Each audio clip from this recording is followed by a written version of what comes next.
Bossman show. UTSA Roadrunners head coach going into year two. Jeff Traylor, 7-5 last year. Coach, how you doing, man? See that Alamo Dome behind you. I remember that place like the first play there, man. How's things going, man? We're doing great. Doing great. Kids are having a little off time this week. They report Thursday and first day of practice Friday.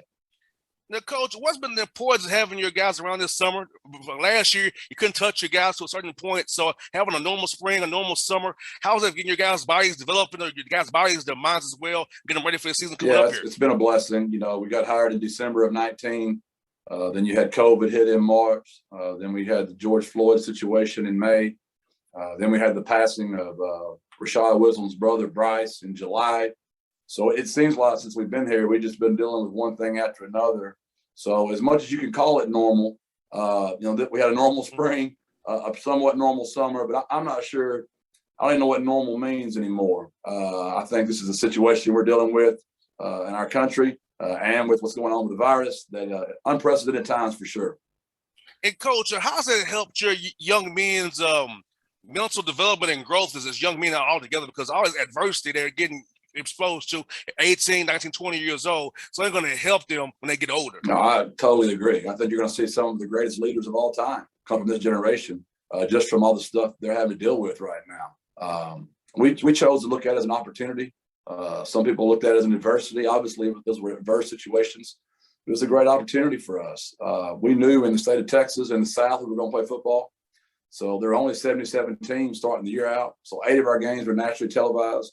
Our kids had a great season. We ran all 12 ball games. So it was a great opportunity for us to be seen by a lot of people. The George Floyd situation, it brought so many of our kids together in a situation that they've never been through before. But what's great about a team is it makes brown, black, white, every color have to be together in that locker room. We have to work through our differences. Where unfortunately in America, we can all separate and go our own separate ways. But on a team setting, you're in a locker room together every day. So obviously we gained a lot of knowledge and love for each other we would have understood. We hadn't gone through that together. So I think you'll see, and I'm repeating myself, but some of the greatest leaders of all time will come out of this generation. Coach, it's funny you say that. For me, Coach, I was 7 years old when I met my first white kid or Asian kid playing baseball. Right. I grew up in Atlanta, a marginalized community. I wasn't around white people, Asian people, Hispanic people. I was different cultures. I didn't care what color they were. I was glad to be out of the hood for the weekend playing travel baseball. I was 7 years old. I learned about a team. It doesn't matter where you come from. Name in front of your jersey, and we all come and go to win and see each other again next weekend. Similar background. I was raised in a East Texas town. One of very, very few white kids that played basketball. Senior year, the only white guy on the basketball team. So I just have a different empathy towards my buddies because our team does. It forces us to have conversations we probably would not have with each other if we weren't on the same locker room, on the same bus for 2 hours, riding back from a basketball game or a football game, whatever that might be like. Most definitely. And Coach, talk about this. For a football team, any program, strength and conditioning coach is so important. Tell us about how important your conditioning staff is, helping your guys with their nutrition, their diet, their sleep, and their recovery. They've probably been the most important. Obviously, Ryan Follow and his staff do a fantastic job. And our training staff, head by Nick Turner and Dan Bellamy, do a great job as well. And they've played a major role in all of this for everybody in the country right now. And we're still listening and learning as we speak today. This thing is like a good boxer. This virus keeps adapting and changing and ducking and moving, and we're all trying to figure it out. And so that Ryan and Nick and Dan have been huge for us through all this. And Coach, non-conference schedule is pretty good, man. You got Illinois and Memphis on the road, and Lamar, UNLV at home. Tell us about that non-conference schedule, the diversity of it. Having 2 games on the road. Yeah, we started off with a Big Ten team. So we're excited about that. September the 4th. Then we come back home for our first home game against Lamar, and then we have a conference game against Middle Tennessee. Then we go on the road to Memphis, and then you come back against UNLV. So yeah, we got 2 on the road and 2 at home, and. I'm going to put some coach talk on you right now. The only one we worry about right now is Illinois. That's that first. So we got to get that first. I understand. Hey, Coach, my dad's a coach. I'll say Coach speak very well. I get it very well. Who are some guys on both sides of the ball my friends look out for it and cheer for Tennessee? So we definitely can see you guys play those teams. So who's some people my friends keep an eye on your roster on both sides of the ball there? Well, last year we were picked last in the conference, and we were basically ranked last in the country. With 0 kids on the all-conference team. We ended up having 19 kids make all conference. It was a new school record. We had 3 make All-American. We have a kicker right here from San Antonio named Hunter Duplessis. We have a punter from Australia named Lucas Dean, who's All-American. Then our tailback, Sincere McCormick, another local San Antonio kid from Converse, was the second leading rusher in the country and missed 1 game. He was having his daughter, so he went to be with her when she was born.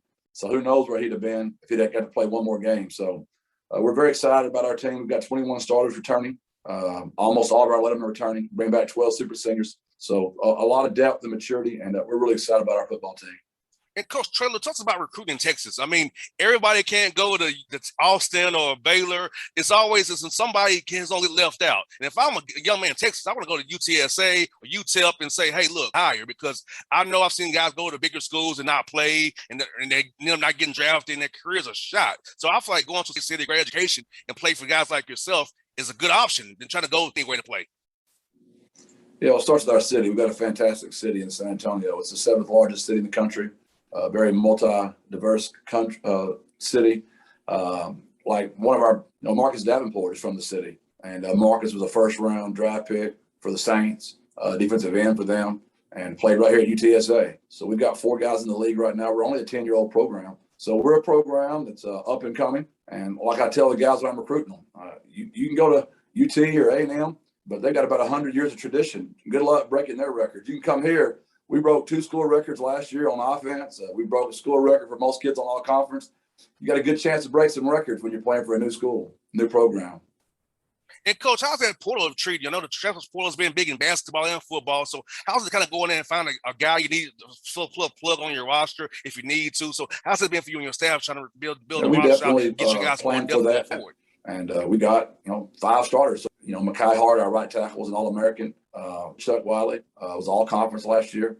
We brought in a safety from Texas A&M and Clifford Chapman. So we definitely looked into that, and we brought in a couple more this summer, and we expect those guys to be competing for starting jobs as well.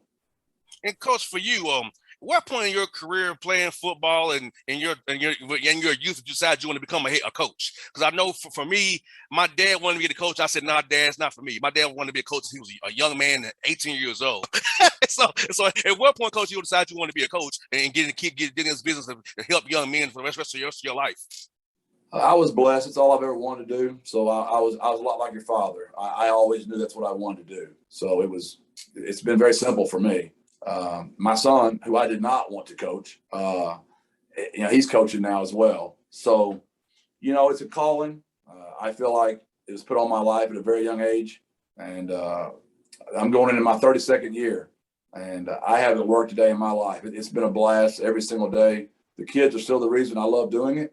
The adults are kind of a pain in the tail, but the children are fantastic. I mean, the kids are the best, and as long as I'm with those guys, everything's great. It's when the adults get involved, it always gets a little bit messy. You got that right.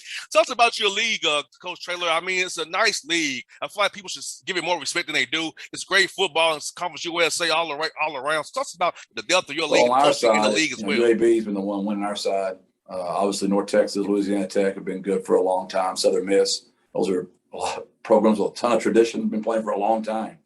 On the other side, Marshall, Florida Atlantic, we got some really good squads on that side as well. So we play Western Kentucky this year and Middle Tennessee from the other side. So that's just to name some of them. You probably don't want me to name all 14, 16 of them, however many of them there are of us. But those are the guys that have been at the top.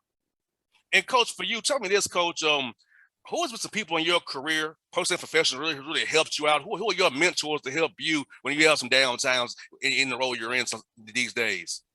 Well, I was the head high school coach in the state of Texas for 15 years.